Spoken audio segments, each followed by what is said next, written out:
Hello everybody and welcome to our Aston Villa season preview.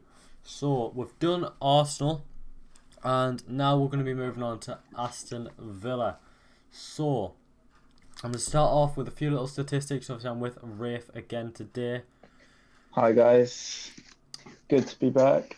So we're going to start off with a few statistics. Aston Villa so far, I'd like to clarify, have spent 88 million euros on transfers and they have sold 2.9 million's worth, and that is just in one transfer, with Nakamba going to Luton Town for the 2.9 million, giving them a net of 85 million euros spend.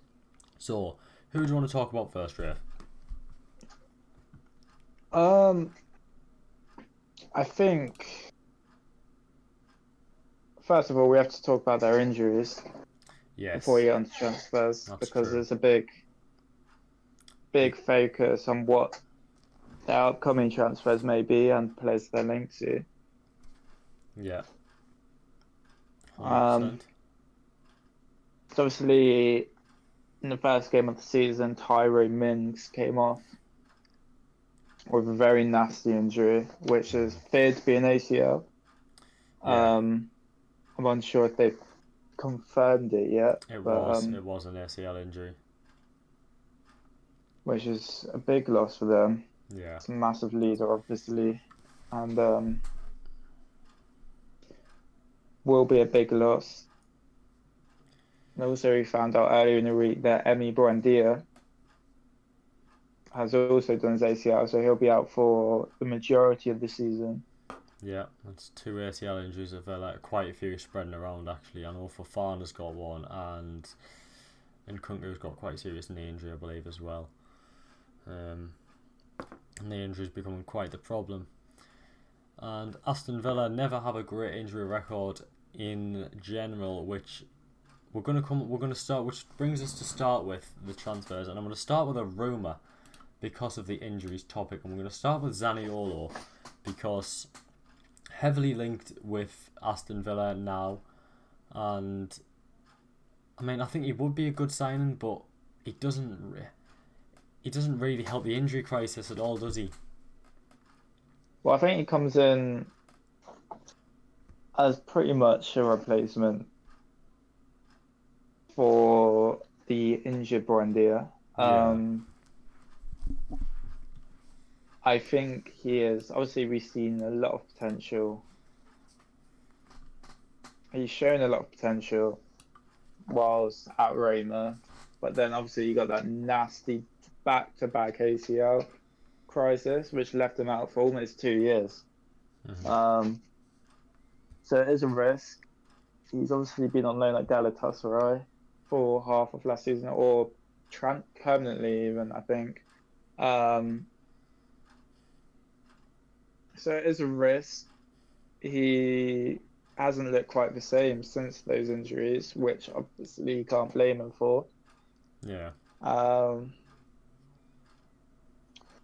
but I'd also question how he fits into Aston Villa's system. Yeah, because he's not the only midfielder they've signed, is he? They've also signed on a free transfer Yuri Tielemans.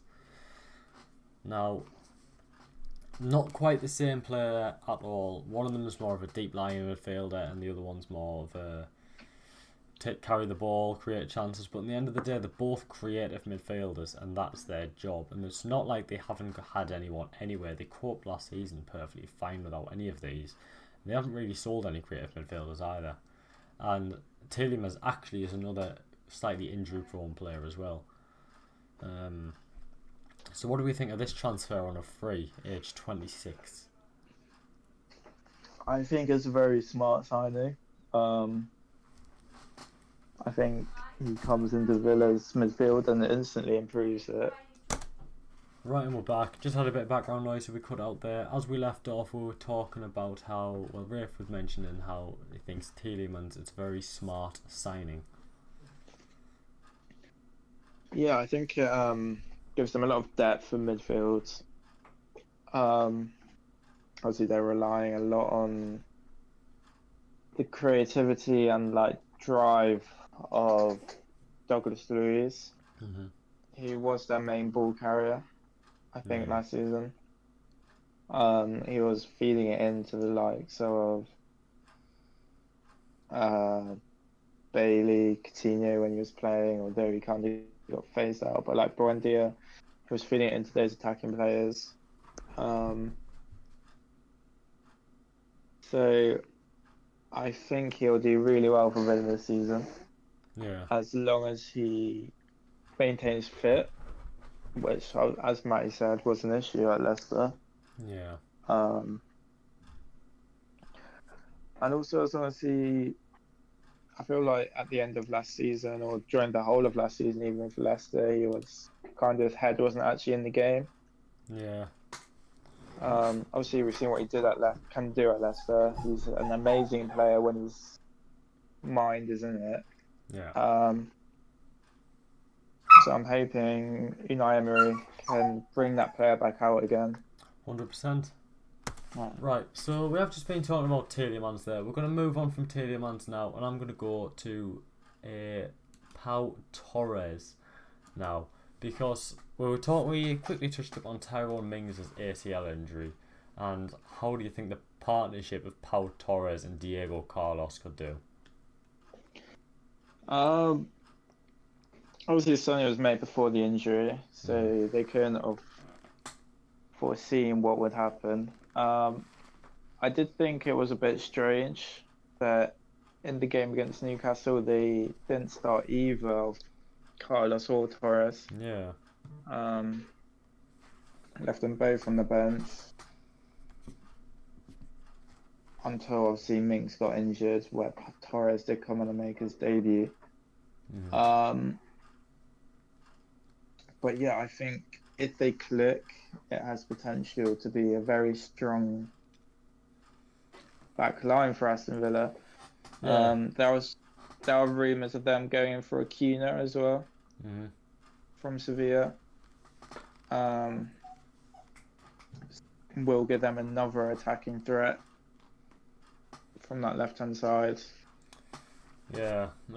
Two very strong individual players, and attacking threats from that left-hand side.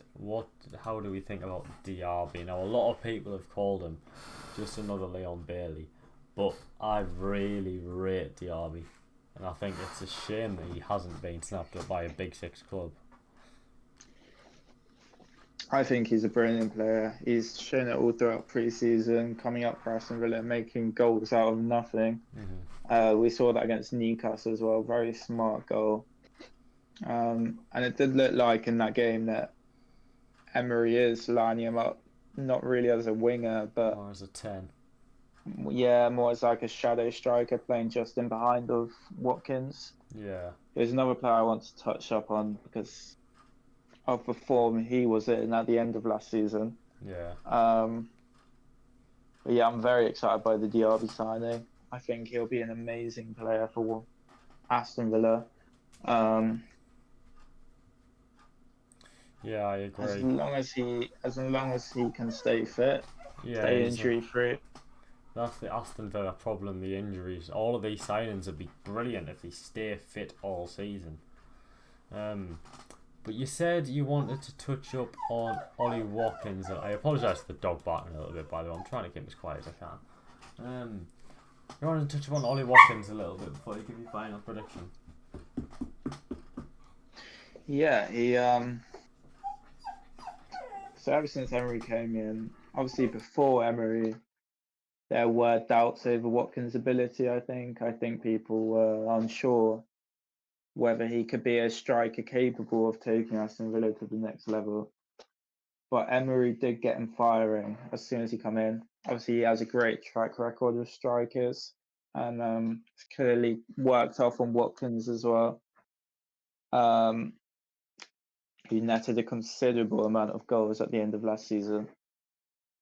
And he started off the season with an assist against Newcastle, putting a very solid performance. I'd say him and Diaby were really Villa's only promising looking players in that game. It was a rather poor game all round for them. Yeah, it was. But they've got a lot of time to settle now. A lot of new signings coming in. I think they're looking to play a new type of style of play as well. But I do really rate Ollie Watkins as a striker, and if he can keep up his consistency, he'll be a force this season.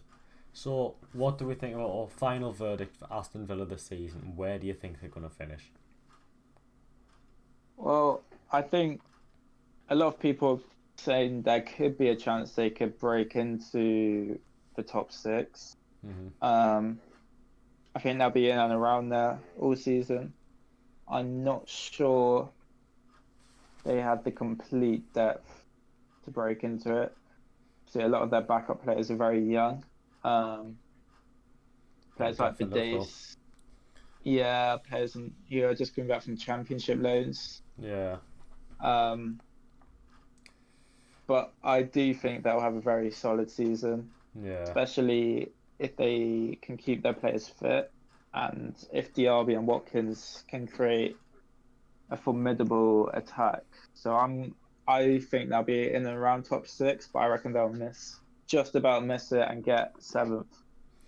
Yeah, fair enough. I'm gonna say I don't believe it's actually possible to predict Aston Villa. I think they're one of the hardest teams in the league to predict this season because they could finish anywhere from 4th to 10th, honestly.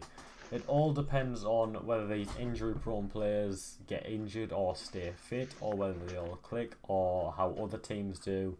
A lot could depend on Aston Villa this season, but to stay safe, I'm also going to say 7th, right in the middle of my predictions. But I think it's for safe bet. We're going to say we have got, who have we got coming up next? Is it Bournemouth next? It is Bournemouth I believe Bournemouth's next, so keep an eye out for that. It should be coming out tomorrow. So thank you for watching this Aston Villa preview. Leave some comments about what you think about Aston Villa, where you think they're going to finish, and we'll see you in the Villa preview. Or